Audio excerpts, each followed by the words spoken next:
बात ऐसी है, एक तो ये 3 लोगों को शपथ लेने को 15 दिन लगे। इतना भारी बहुमत आज उनके पास है, खुद बीजेपी के पास अपना बहुमत है, फिर जो शिंदे गुट है उसके पास पकड़ा है, अजित पवार के पास 200 से 225 से भी ज़्यादा विधायक उनके पास है, फिर भी 15 दिन तक वो सरकार नहीं बना पा रहे थे, शपथ नहीं ले रहे।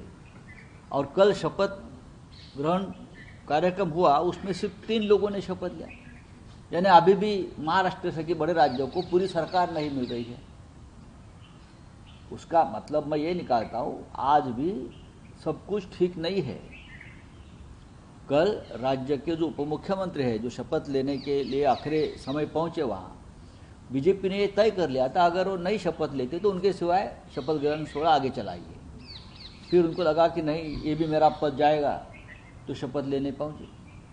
लेकिन उससे महाराष्ट्र की जनता के मन में सवाल है, फिर इतना बहुमत आपको जो मिला है उसका फायदा क्या है? आप सरकार नहीं बना पा रहे, आप कैबिनेट नहीं बना पा रहे, तो क्या होगा इस महाराष्ट्र में आगे, क्या होगा? उसकी ये एक ट्रेलर है। इस तरह के एलिगेशंस लग रहे थे कि इंडस्ट्री स्टेट से बाहर जा रही है। फडणवीस ने कहा है कि ये एलिगेशंस जो है ये सारे गलत है। नहीं, ये एलिगेशन गलत नहीं है।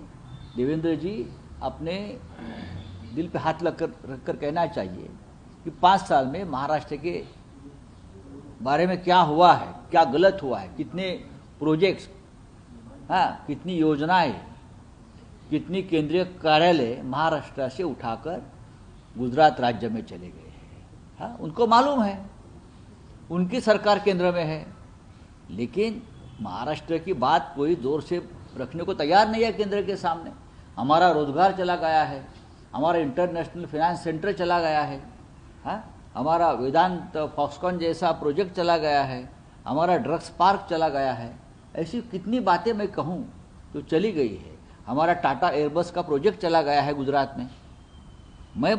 मेरा सवाल है कि गुजरात महाराष्ट्र का हमारा भाई है, हम हमेशा हमारा रिश्ता भाई का रहा गुजरात के साथ, लेकिन जब से केंद्र में सरकार आई है, ये भाई भाई का रिश्ता मोदी और शाह जी ने तोड़कर महाराष्ट्र को अलग थलग करने की कोशिश की।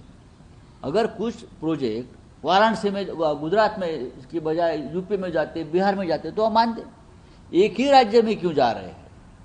यही सवाल ममता बनर्जी पूछ रही है, दीदी पूछ रही है, यही सवाल अखिलेश जी पूछ रहे हैं, यही सवाल तेजस्वी जी पूछ रहे हैं, सभी लोग यही सवाल पूछ रहे हैं ना। महाराष्ट्र की बात छोड़ दीजिए।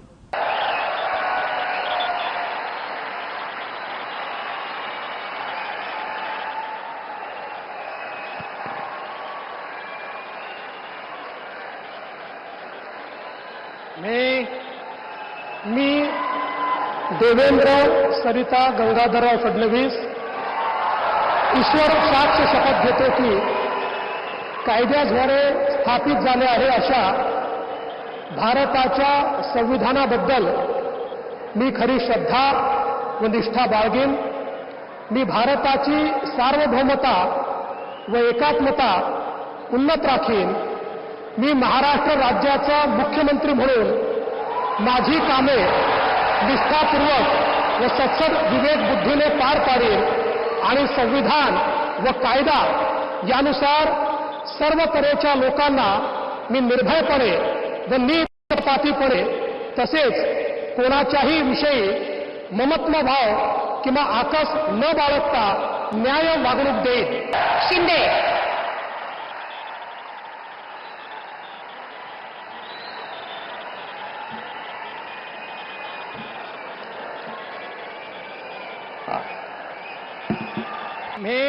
मी एकनाथ गंगूबाई संभाजी शिंदे ईश्वर साक्ष शपथ घेतो की कायद्याद्वारे स्थापित झाले आहे अशा भारताच्या संविधानाबद्दल मी खरी श्रद्धा व निष्ठा बाळगीन। मी भारताची सार्वभौमता व एकात्मता उन्नत राखीन। मी महाराष्ट्र राज्याचा उपमुख्यमंत्री म्हणून माझी कामे निष्ठापूर्वक व सत्सद विवेक बुद्धीने पार पाडीन आणि संविधान व कायदा यानुसार सर्व तऱ्हेच्या लोकांना मी निर्भयपणे व निष्पक्षपातीपणे तसेच कोणाच्याही विषयी ममत्वभाव किंवा आकस न बाळगता न्याय्य वागणूक देईन.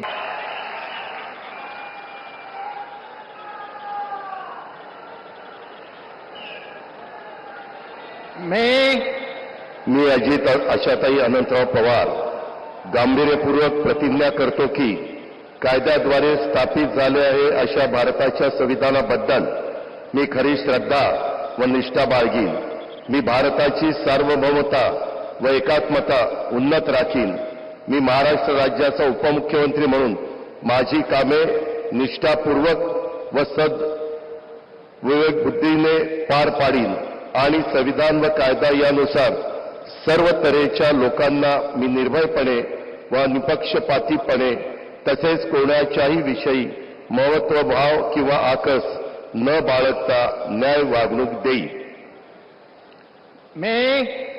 मी अजित आशाताई अनंतराव पवार गांभीर्यपूर्वक प्रतिज्ञा करतो की महाराष्ट्र राज्याचा उपमुख्यमंत्री म्हणून माझ्या विचारार्थ आणली जाईल किंवा मला ज्ञात होईल अशी कोणती बाब असा उपमुख्यमंत्री म्हणून माझी कामे यथायोग्य पार पाडण्यासाठी आवश्यक असेल ते खेरीज करून एरवी मी कोणत्याही व्यक्तीला किंवा व्यक्तींना प्रत्यक्षपणे व अप्रत्यक्षपणे कळवणार नाही किंवा त्यांच्याकडे उघड करणार नाही.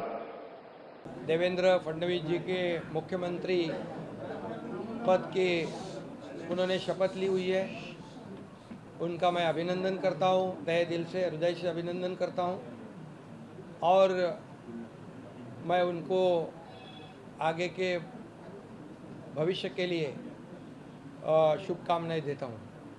मैं इतना ही कहता हूं कि 2.5 साल का जो महायुति सरकार है, ये महाराष्ट्र एक प्रगतिशील राज्य है. महाराष्ट्र देश को वैचारिक दिशा देने वाला राज्य है और ऐसे राज्य का मुख्यमंत्री बनने का मौका मेरे जैसे एक सर्वसामान्य किसान परिवार में से एकनाथ शिंदे को मिला. ये आदरणीय हिंदू हृदय सम्राट बाला साहेब ठाकरे जी का, धर्मवीर आनंदीगे साहब जी के आशीर्वाद से मिला. और मैं ये भी कहूँगा कि आदरणीय देश के लोकप्रिय प्रधानमंत्री नरेंद्र मोदी जी, इन्होंने भी हमें पूरा सहयोग किया, पूरी ताकत दी और इस देश के एकदम डैशिंग गृह मंत्री अमित भाई शाह जी, इन्होंने भी हर समय हमारे हर संकट में हमारे पीछे पूरी ताकत से खड़े रहे. उनको भी और पूरे सभी मंत्रियों को, मैं केंद्रीय मंत्रियों को भी धन्यवाद देना चाहता हूं कि उन्होंने भी हमारे हर प्रस्ताव को मान्यता दी है.